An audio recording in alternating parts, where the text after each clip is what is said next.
Welcome to 5 at 5. If your team is still top of the league, hit that like button. We've got to stay positive because listen, so far the season is going great. And yes, we are in a little bit of a tight spot right now. Form is not looking great and we're struggling a little bit. We've got a massive game up next, so we have to get behind the team and keep positive. We've got a title to win. Let's get into my 5 at 5. I forgot. Can you believe what has happened in the VAR room? And let's be clear about this. This is not about VAR. This is about incompetent, stupid match officials. I cannot believe this goes down for me in Premier League folklore. This goes down as one of those moments you never forget, like when Sunderland scored off of a beach ball against Liverpool. This is just crazy, absolutely crazy, that someone has been assigned to do a job and they forget exactly what the whole purpose of that job is. It's just baffling to me. It's like me doing this 5 at 5 and forgetting to speak or forgetting to press record. I mean, I just can't get over it. I cannot believe that someone can be that dumb, that incompetent. And the crazy thing is stuff like this happens all the time. Best league in the world, we go on about it all the time. Well, by what measure? By what standards? Because if you're talking about refereeing standards, if you're talking about getting things right, then it's not this. It's not the best league in the world. It's not this one that we're in. Imagine if Mikel Arteta forgot to select a goalkeeper for his starting 11.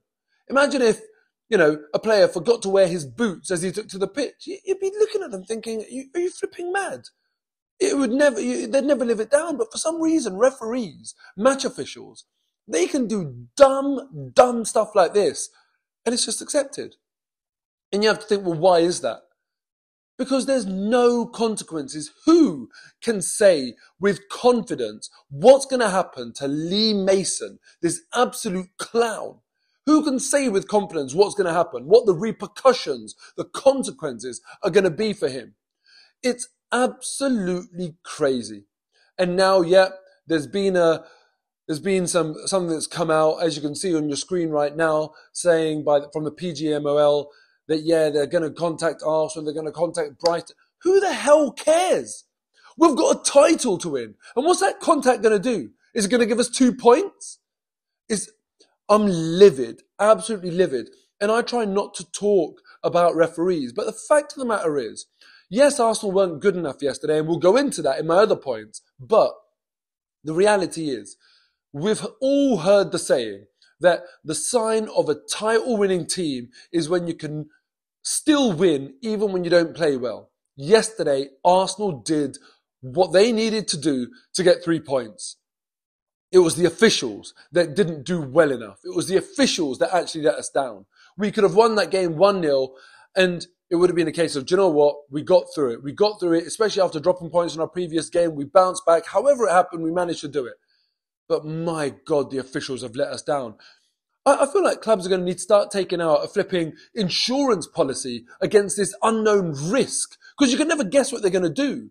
This unknown risk of incompetence from match officials, because it's beyond a joke now. I want to see some, like a sort of a rule book that they have to play by, like some sort of consequences. Maybe a league table for match officials where some of them get relegated. They get the humiliation of relegation. If, for example, how much they get paid was affected by the mistakes that they make, because when they get relegated during the Championship, players have it, managers have it, they'll have clauses in their contracts where if they go to the Premier League, go to the Championship, they get bonuses or, their salary decreases by a certain percent. It needs to happen to officials, because right now there's nothing driving the standards of officiating up in the Premier League. It is a joke. Number 2, moving away from referees now, and let's talk about Brentford. Because you know what? This game against Brentford was never, ever going to be easy.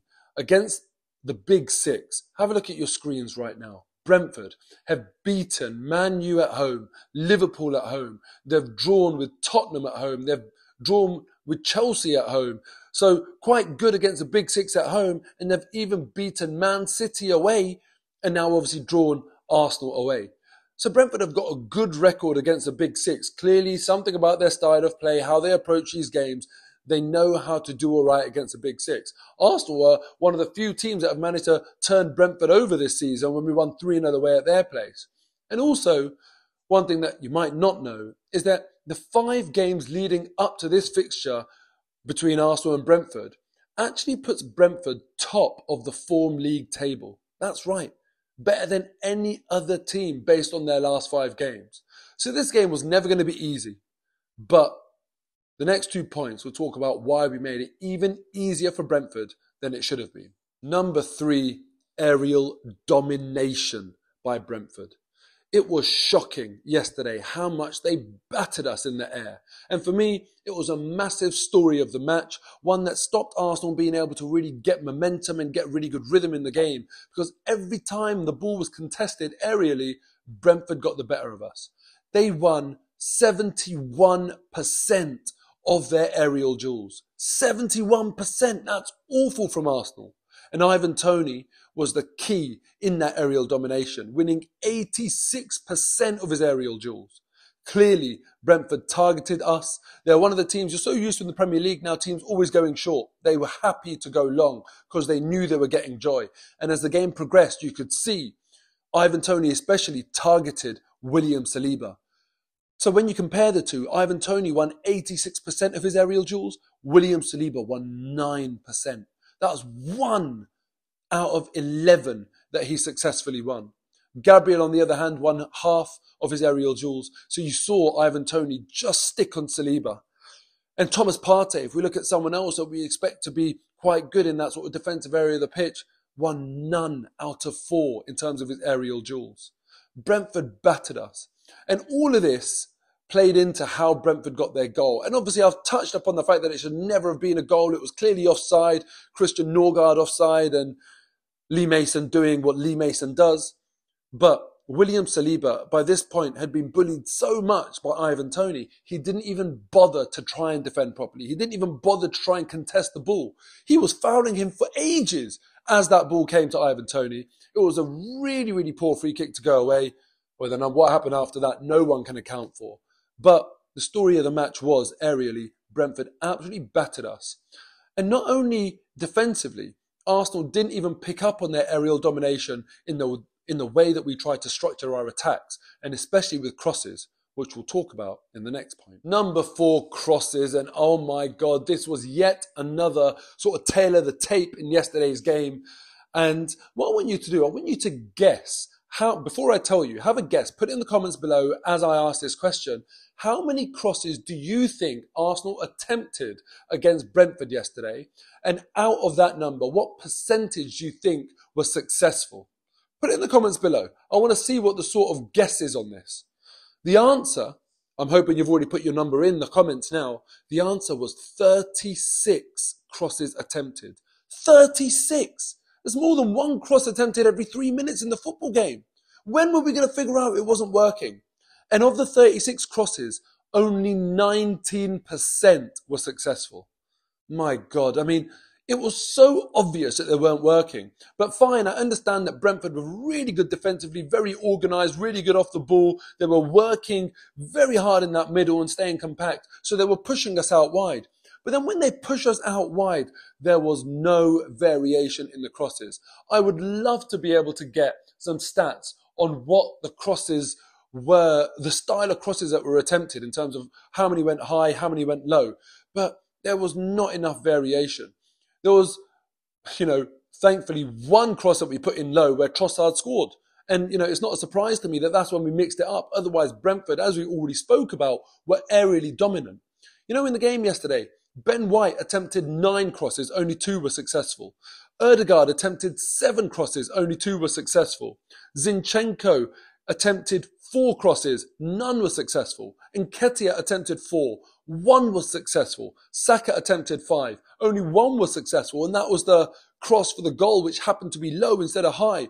Now look at these cross success rates. They're awful. At what point did we realise that this isn't working? We need to mix it up at times. Perhaps say, do you know what? I'm going to run at you in the box, force you into a tackle. Or, as I'm saying, at the very least, smash it in. There was one moment especially, Partey was slipped in by Erdegaard. It was late in the game, last 10 minutes. At that point, I was thinking, please read the room here. Look what's happened throughout the whole game. Smash this ball in hard and low. Give them something else to think about, something else to deal with. Yet again, a high cross that just didn't come off. We need to mix it up, especially against teams now that come up against Arsenal knowing that actually you're playing a really good team, the best team in the league so far this season. We sit there in first place, teams are going to play with that compact low block.